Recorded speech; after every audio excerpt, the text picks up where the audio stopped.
आतंकवाद का कारोबार चलाना कास्ट इफेक्टिव नहीं है, उसकी एक भारी कीमत अदा करनी पड़ सकती है। इसका अंदाज़ा आज पाकिस्तान को हो चुका है। हमने आतंकवाद के खिलाफ भारत की स्ट्रेटजी और रिस्पॉन्स दोनों को रीडिज़ाइन और रीडिफाइन किया है।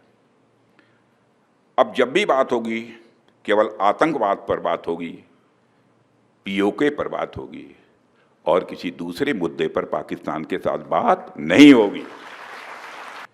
साथियों, आपको जानकर यह खुशी होगी कि रक्षा क्षेत्र में सेल्फ रिलायंस, आत्मनिर्भरता को बढ़ावा देने के लिए अभी 2 दिन पहले एमका प्रोजेक्ट को, जो 5th generation fighter aircraft Bharat में ही बनाने का प्रोजेक्ट है, उसको आगे बढ़ाने की एग्जीक्यूशन मॉडल को मंजूरी दे दी है। ये एक बहुत ही बोल्ड और बहुत ही डिसाइसिव डिसीजन लिया गया है, जो भारत की डिफेंस कैपेबिलिटीज़ को मजबूती प्रदान करने के साथ साथ इस देश में एरोस्पेस सेक्टर को एक डेप्थ और एक नई हाइट प्रदान करेगा। एमका प्रोजेक्ट के अंतर्गत आज 5 प्रोटोटाइप डेवलप करने की योजना है, जिसका बाद में सीरीज प्रोडक्शन होगा। यह निर्णय मेक इन इंडिया प्रोग्राम के इतिहास में एक मील का पत्थर माना जाना चाहिए, क्योंकि पहली बार किसी मेगा डिफेंस प्रोजेक्ट में पब्लिक सेक्टर कंपनियों के साथ साथ प्राइवेट सेक्टर ने भी पार्टिसिपेट करने का उसे मौका मिलेगा।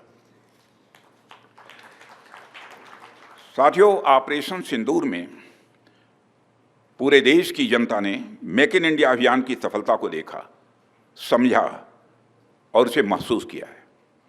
आज यह साबित हो चुका है कि मेक इन इंडिया भारत की सिक्योरिटी और प्रॉस्पेरिटी दोनों के लिए बेहद जरूरी है।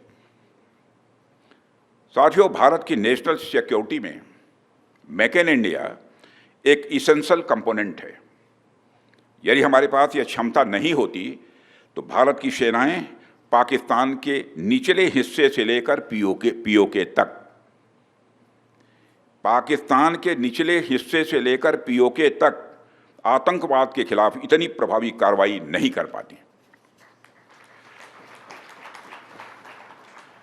साथियों, आतंकवाद का कारोबार चलाना कास्ट इफेक्टिव नहीं है, बल्कि उसकी एक भारी कीमत अदा करनी पड़ सकती है।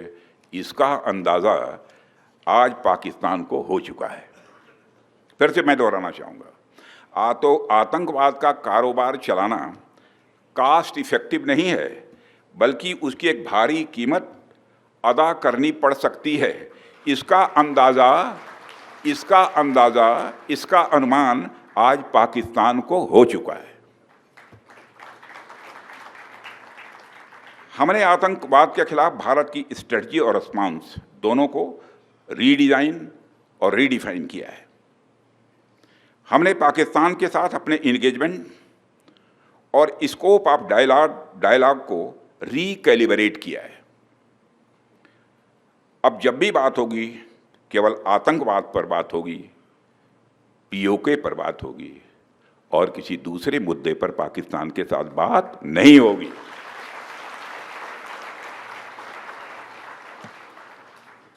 वह दूसरा मुद्दा कौन हो सकता है जिस पर पाकिस्तान बात करना चाहेगा, वो आप जानते हैं। साथियों, मैं मानता हूं कि आज पाक ऑक्युपाइड कश्मीर के लोग हमारे अपने हैं। आप मानते हैं ना? पाक ऑक्युपाइड कश्मीर के लोग वो हमारे अपने हैं, हमारे परिवार का हिस्सा हैं।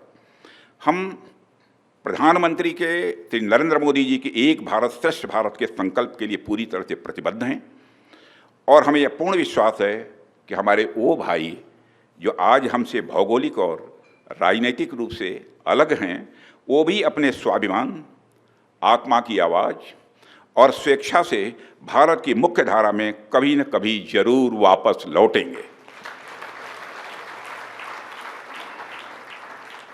मैं जानता हूं वहां के अधिकांश लोग भारत के साथ एक जुड़ाव महसूस करते हैं।